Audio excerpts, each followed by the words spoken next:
جو میرا سوال یہ ہے کہ کچھ لوگ آپ کو خط نہیں لکھنا چاہتے ریگولرلی یا ہفتہ وار، کیونکہ وہ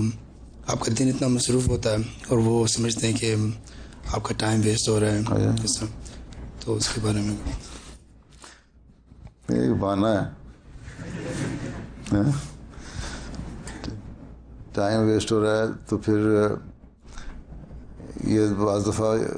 اگر تو حقیقت میں یہ ہے اور وہ ایسے شخص پھر دعا ضرور کر رہے ہوں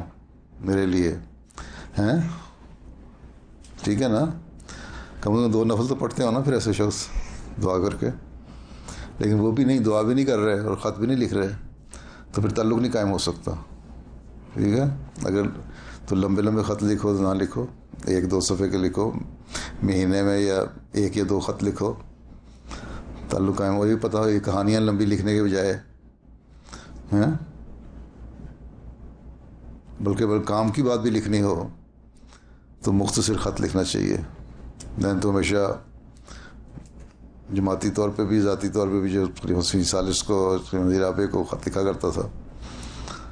تو پہلے سوچتا تھا کہ کیا مضمون ہے،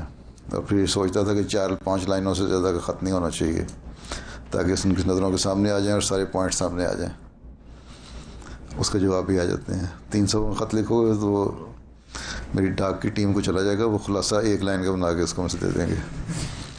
ٹھیک، اور ہو سکتا ہے کہ جو خلاصہ وہ بنائیں اس میں وہ پوائنٹ نہ نکال سکیں جس کو تم ہائی لائٹ کرنا چاہتے ہو. اس لیے مختصر بات کرنی چاہیے، اور